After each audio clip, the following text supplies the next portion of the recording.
What is up, YouTube? Alex's RT Life here. Welcome to another video. If you're a new subscriber, I appreciate you tuning in. If you're not subscribed to the channel, please consider doing so. All right, now let's get into the video. This is going to be a review of the low leveling shocks. These particular shocks were taken out of my Durango 2019 Dodge Durango RT 5.7. Now, two reasons why I removed these from the Durango was, for one, these came with the Durango and it leaves a huge gap in your wheel real well. Some people like them, some people don't, but I think it looks more aesthetically pleasing when there's a smaller gap. And then two, if you plan on putting lowering springs in your vehicle, in order to get the full potential out of the springs, you need to swap these out for some regular ones. Now, I guess in the past these were called the Nivomat shocks, but now, as you can see, these are sachs, whatever you want to call it. And these things, if you notice here, this upper mounting bracket, if you notice how thick it is, this is a good 4 inches. And that is why there's such a huge gap in the wheel well with these shocks being on your vehicle. And so when you swap these out, the upper mounting bracket for the regular shocks, there's about 1 inch gone. So it comes down to here. This isn't here. It's about this. So that enables your vehicle to be about 1 inch lower. Now, this here, this is the bump stop, and this is the dust boot.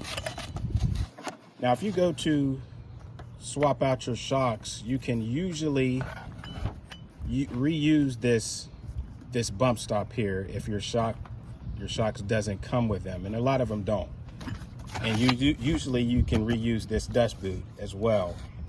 So they're interchangeable on a lot of different shocks that you plan to swap these out with. Now, if we look at a regular Mopar shock, you'll see what I was talking about. This is just an old, worn out, bad shock. This is a genuine Mopar shock. If you notice, up here, for one, the shaft is shorter than the one on the Nivomat. Now, the upper mounting bracket is removed from this, but it's a lot shorter than this big bulky one here.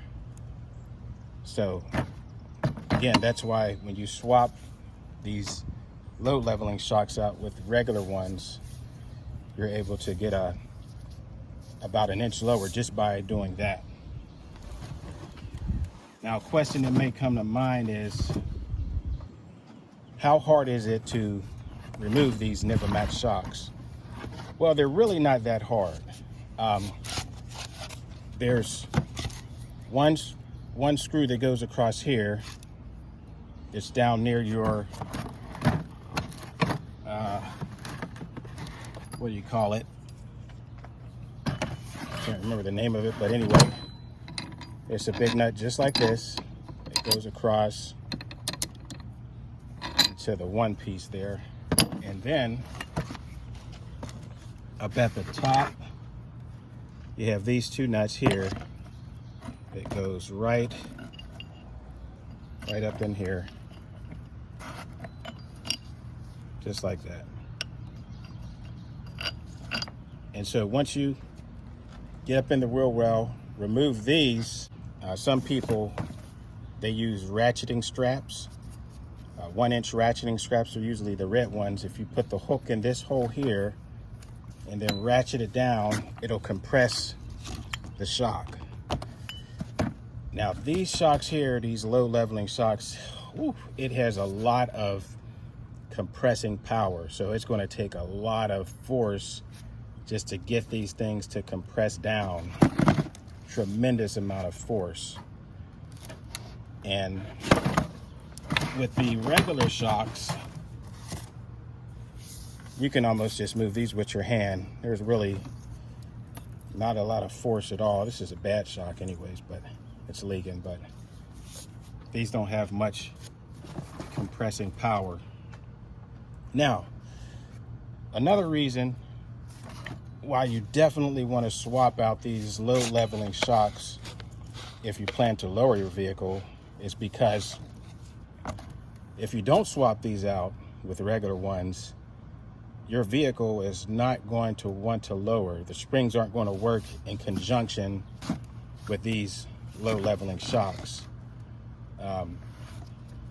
When there's a load in the back of your car, when you have these low leveling shocks on, the low leveling shocks is going to want to level it out, even with your lowering springs on.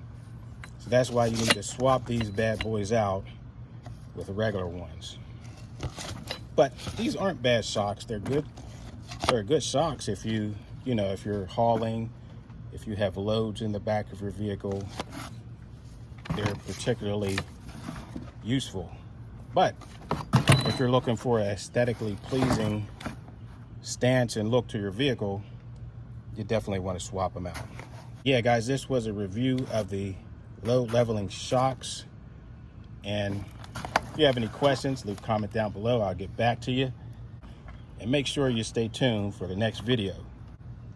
This is going to wrap up the video. Alex's RT Life, signing off.